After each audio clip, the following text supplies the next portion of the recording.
Hello and welcome to FinTech Impact. I'm your host, Jason Pereira. Today on the show, I have Shalicia Harris, founder and CEO of InCharge. InCharge is a sales enablement and engagement platform for advisors to help drive better engagement and experience. And with that, here's my interview with Shalicia. Shalicia, thanks for taking the time today. Thank you, Jason. So Shalicia Harris of InCharge, tell us about InCharge. Yeah, InCharge is a platform that really here is to help advisors be in charge of the growth around their business. And how can they also help their clients feel in charge at the same time while we really help mend relationships between advisors and their potential clients? Excellent. Okay, so let's dive into what that actually means. But first, let's dive into Mhm. how did you start this company or what led to its genesis? Yeah, there are few iterations of InCharge actually, but it really goes back to my experience when I was looking for advice from a financial advisor. And the process seemed really outdated and a little bit archaic for a millennial like myself. I was doing great in my career. And the first place I decided to go was a bank. That's one of the areas that I felt was a trusted place to go. And I get really good advice because they also had all of my money as well. But I sat in that room and I was interrogated for some basic data for the results at the end to be pretty blah, which was, would you like another line of credit? And I just simply stared at the advisor going, well, I have a line of credit. I have a lot of money that I'm not necessarily using on a regular basis. And I'm here to help you, to have you help me optimize it. And that just was sort of the beginning of it. So horrible experience at the bank, common refrain in my world. And Yeah. so so basically you saw that problem. What did you think the solution was? The solution I thought was one, I had to step back and realize once I was given the potential solution to my problem, to the problem the advisor, I guess, ultimately determined that I have in some capacity, I realized that I knew that wasn't the right solution for me and what I wanted my money and how I wanted my money to work for me. And so I needed to build my own personalized financial literacy. And that's something I just simply didn't have as a millennial. I had my bachelor's degree at the time. I was working in strategy for multi-million dollar companies. I was running $100 million project at my company at that time. But when it comes to personal finance, it just was not there for me. I didn't have the literacy and what my opportunities really were. And that's where I really kickstarted on how advisors can really help their clients build confidence in their own financial literacy. So when they come to these meetings, they can actually participate and have a voice in that meeting as well. Excellent. All right. So, all right, that's what your goal was. Tell me about how you went Mhm. about achieving that digitally. Yeah. So digitally, what I did, I tested it with a few advisors. Some of them didn't quite like that. I went around pretending, to be a potential client of some advisors, going through their process, and realized that education was a key thing that a lot of advisors were including in their prospecting calls. But it was really overwhelming for someone to really digest a lot of this generic information that they could probably get off of Google themselves. And where I saw the real opportunity was what if an advisor was able to send me an input? I put some details in, and I actually got something that was meaningful to me and that was specialized to me. And that's where InCharge is really focused on in that prospecting journey, in that relationship building process with advisors and their potential clients. How can you educate the client at the same time while doing things like collecting your KYC data in a really, really easy way instead of having to interrogate the client in that prospect and meeting or a future meeting just to get some basic information. Excellent. All right. So that was how you went about it. Tell me about the Mm. approach, right? Like basically take me step by step. What's the experience? All right. I'm an advisor. I want to collect the information. What is it I'm doing in order to start that? And what is the client seeing on the other end? Yeah. So the experience for the advisor is quite smooth and it is very automated. And what that looks like for the advisor is once they've, let's say an advisor goes to a networking event. We know a lot of advisors go to those events. Specifically, I work more so in the insurance space. So wealth advisors have a slightly different experience in how they sort of approach their clients. And so you meet someone at a networking event, you say, hey, love to chat with you. Let's book a call. Let's go forward in some capacity.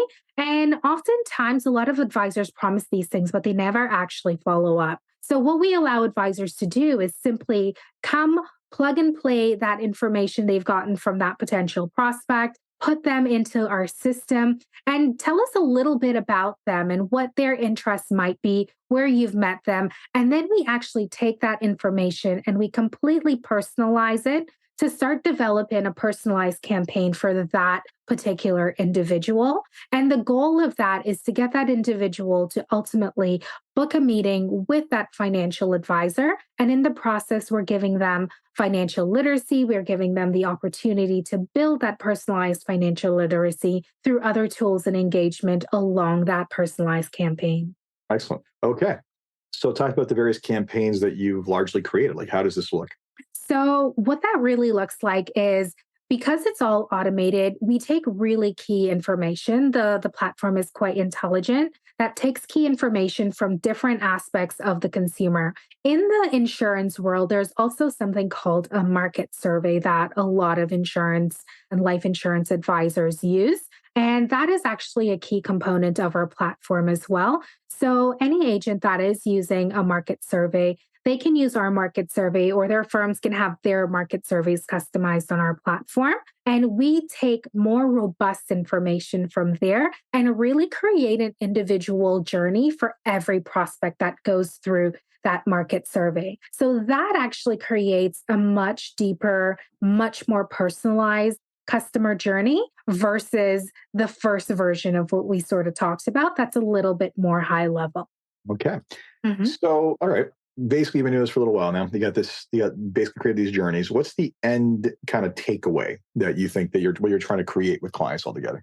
I'm creating transparency. Mm. That's the biggest thing. Transparency is huge and education is huge. We're living in an age where the majority of consumers have some sort of high school, college, university degree, and even master's degrees are quite high at this time. Like everyone walking around basically has an MBA. So if education is so important in all of these other realms of society, that's why we see people always Googling, searching for information. But often that doesn't come in a really, I would say, palatable way from advisors in a lot of ways. So when an advisor is often given information, clients often feel like they're being talked at versus they're being given information to be consumed. And that's the sort of transparency we're trying to create, but we're also looking to eliminate those negative feelings that show up in these client advisor experiences. Excellent. So, and now talk to me about what you're seeing in terms of feedback. So, clients who've been through this is not new. So, Yeah. what's the feedback you're getting from them altogether? So from clients, it's always a aha moment. They never really see their information sort of portrayed in the way that we portray it, but it really makes them think about what is truly important to me. And often we get feedback from clients and advisors at the same time. So after a meeting occurs, we'll send out requests for feedback from those meetings specifically. And what clients are saying is that this made me trust my advisor a little bit more because they felt that they weren't hiding things and they didn't feel like they had all the cards in the advisor's hand and they had to blindly trust them. So it comes back to this fundamental component of trust, which is really the foundation of this industry. Like money is uncomfortable. Talking about money is something that's often seen as taboo in a lot of cultures, in a lot of places. So when you can really break that gap and have a glass wall where everyone can see what we're all working off of together, that puts a client in a position where they become more confident and they're actually able to make faster decisions because that transparency itself becomes a part of that trust foundation. Excellent. All right. And how about on the advisor side? What are they saying? What's the feedback you're getting there altogether? So we actually work with mostly pretty new advisors. And the feedback is really, really incredible from them because coming into the industry and being new, there's a lot to learn. There's a lot of compliance. There's a lot of these other things that advisors have to kind of get in and settle in with. But when they're able to collect a lot of that KYC data up front, they're actually able to sit down, strategize a little bit to really understand what might be a really potent problem for this customer. And we actually ask these customers for their goals and some of the things they're concerned about and what's coming up in the future. So that allows the advisor to sit down and really understand that person's finances from a bird's eye view. So when they go in with context, and the client also goes in with context. And what we're actually seeing is as high as a 75% conversion for clients coming through this process with that knowledge, with their personalized financial literacy. And instead of going through something else and going through, just a standard agenda that an advisor might have, the advisor walks the client through where that person is today. And then the goals about the future become so much more refined, so much more clear, and they can now get on the same page as what that next step should be. Excellent. And I would say that, the conversion rate is spectacular. But then again, frankly, anything where you commit people to a journey and a bunch of work ahead of time, I think you're more likely setting yourself up for actual closing because, they've invested the time, the effort, and they feel there's value. They're more likely to say, okay, let's move to the next step. But I think but you're doing it in a way that's educational. You're doing it in a way that's actually bringing them value and engaging. So that makes a lot of sense to me. All right. So, okay. So basically that's what happens there. So, I think, let's take a step back. Let's get to the crux. You mentioned some of the goals. You mentioned goals. You mentioned some of the stuff you're doing, but let's talk about how long is the average engagement as part of this program take? And basically let's get more specific about what it is you're asking about and how it is you're educating them along. Give me a kind of cardinal example of here's what we're trying to achieve. And here's what we're trying to capture. How are you tying those all together to make them engaging? Yeah, absolutely. So one of the big things that we know that consumers want today is comprehensive solutions. And what we've created is called 5 key pillars of personal finances that covers debt, housing, investment, financial resilience, which also covers insurance and savings. And we also look at credit worthiness because that's truly your buying power in today's world. And we allow the consumers to go through an assessment that only takes about 3 to 5 minutes. And on the 5-minute end, that's when we're collecting information about a couple. So we'll collect individual information just to make sure that we truly understand who is bringing what to the party. And with that, we break down their finances into these 5 different areas to help them understand what can they actually achieve within all of those. And we also provide insights to the consumer to say, talk to your advisor about a solution around this, because you might be experiencing this challenge. When we take a bird's eye view at their report, we suggest really key questions that the client can also prep because they might not know what to ask. It's a journey that they've probably never been on before, or they just simply don't know how to navigate it, like myself. And one thing we know happening in the future is up to 500,000 new people coming into Canada. And I think it's almost 80% of Canada's growth over the next few years is going to come from immigrants. So they come from completely different financial systems that is very different from ours today. And we simply help take people through all of those processes and help them understand what does that mean here in Canada that allows the advisor to work with them a lot closer and a lot faster. Excellent. So you're doing that. Do you have any metrics on kind of essentially how much this has led to? You have conversion metrics. I'm curious if there's any revenue metrics that advisors have shared with you. At this time, we don't have any direct revenue metrics. That's something I'm gathering right now from some of our key advisors. We have a few offices that we work with very, very closely. So that is what we're looking at. But in the beginning, as I mentioned earlier, we work with a lot of new advisors. So often we don't have a lot of data from where they started to where they are right now. So it does take a little bit more time to, one, get them ramped up, get them into a process that works consistently, and be able to track that and understand how we're really going to put metrics out there that make sense from someone that's net new in the business. But one of the big things we're looking to track within our platform, and our platform really enables, is how can we optimize new advisors in the industry versus their existing training and how they become successful within this industry as well too. So that is something we're looking to really tackle is the longevity of advisors. If we can make them more successful earlier on, we hope to see that there is more longevity in the industry because within life insurance per se, the turnover rate for advisor is quite high, so 80 to 90% annually. And that's pretty daunting for any firm to have to replace individuals so rapidly. Fair enough. So, okay, that's where you have the platform today. Where do you see it going? How do you want to continue to build it up?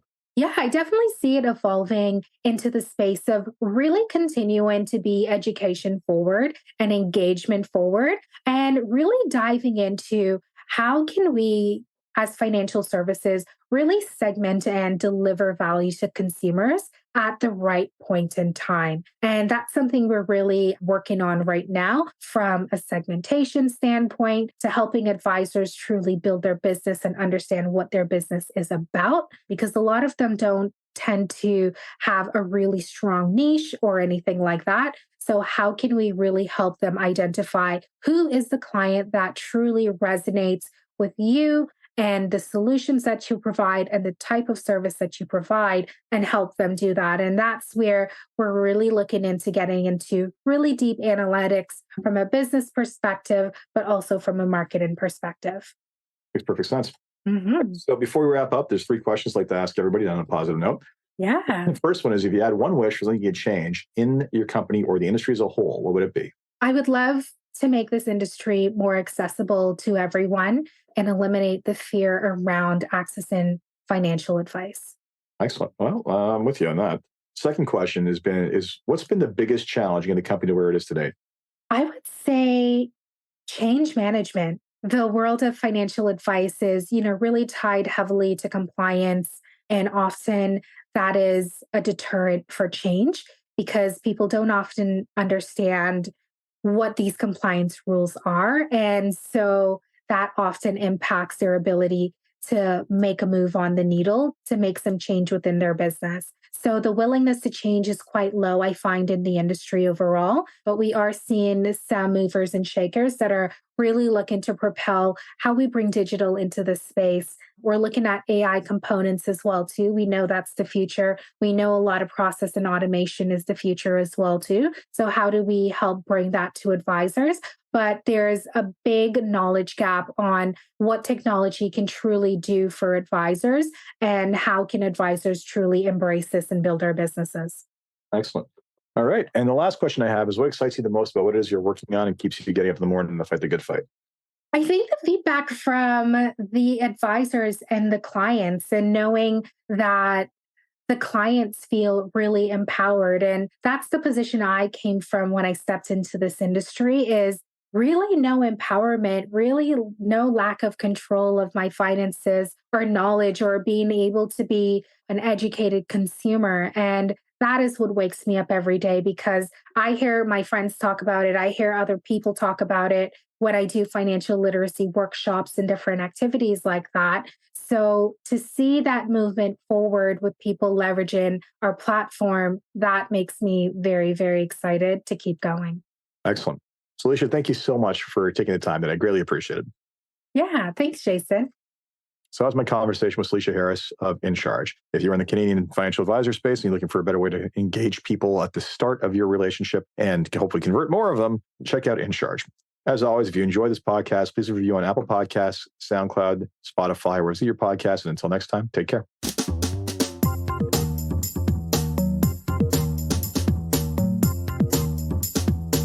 This podcast was brought to you by Woodgate Financial, an award-winning financial planning firm catering to high net worth individuals and their families. To learn more, go to woodgate.com. You can subscribe to this podcast on iTunes, Stitcher, and Google Play, or find more episodes at jasonpereira.ca.